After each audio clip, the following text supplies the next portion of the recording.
সংগ্রামী জাতীয় বন্ধুগণ, এখন আপনাদের সামনে বক্তব্য রাখবেন আজকের ইফতার মাহফিলের সম্মানিত প্রধান অতিথি আমাদের বিগত বড় নির্বাচনে বিএনপির মনোনীত মানে সুযোগ প্রার্থী ভাবিষ্যৎ মুসলিম তিন ভলেন্টিয়ার জননেতা জনাব অ্যাডভোকেট আহসানুল হুদামাই জনাব অ্যাডভোকেট আহসানুল হুদামাই বক্তব্য রাখার জন্য আমি কয়লা ইউনিয়নবাসীর পক্ষ থেকে অনুরোধ জানাচ্ছি।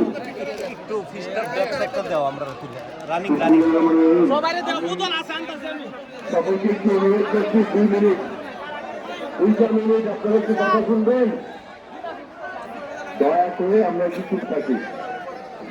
আজকে কৈলা ইউনিয়নের আয়োজিত এই ইফতার মাহফিলের মাহফিলের সম্মানিত সভাপতি আমাদের সকলের প্রিয় সর্বজন শ্রেয় কৈলা ইউনিয়নের সাবেক চেয়ারম্যান জনাব করিম ভাই তো উপস্থিত আছেন। মালিকপুর শহরে বিএনপির সম্মানিত সভাপতি সৈয়দ জনাব এহসান প্রক্রিয়া উপস্থিত আছেন। আমাদের ভাতি সাথী আমার নেতা বড় ভাই দুইবারের বিএনপির মনোনীত শিশু উপজেলা নির্বাচনের প্রার্থী জনাব করিম খান হেলাল উপস্থিত আছেন। মালিকপুর জনাব কাদির ভুইয়া উপস্থিত আছেন। অ্যাডভোকেট শাহ আলম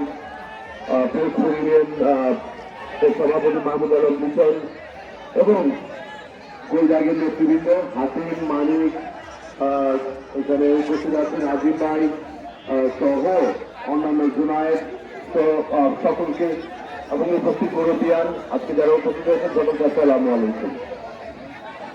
আমি আপনাদের সবাইকে কৃতজ্ঞতা জানাচ্ছি যারা এই প্রতিকূলতার মাঝে আমাদের সাথে ছিলেন, আমাদের এই পথ চলা যারা ছিলেন এবং আজকে যারা এখানে এসছেন সবাইকে আমি আমার ব্যক্তিগত পক্ষ এবং আমার দল বাংলাদেশ জাতীয়তাবাদী দল বিএনপির পক্ষ থেকে আপনাদেরকে ধন্যবাদ ও কৃতজ্ঞতা জ্ঞাপন করছি।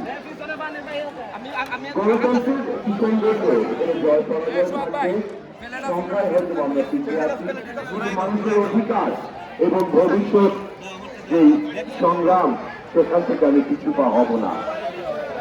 আমি হয়তো নির্বাচিত হতে পারিনি, কিন্তু আমি আমার প্রতিশ্রুতি থেকে এক পাও করবো না। আপনাদের অধিকার আদায়ে ইনশাআল্লাহ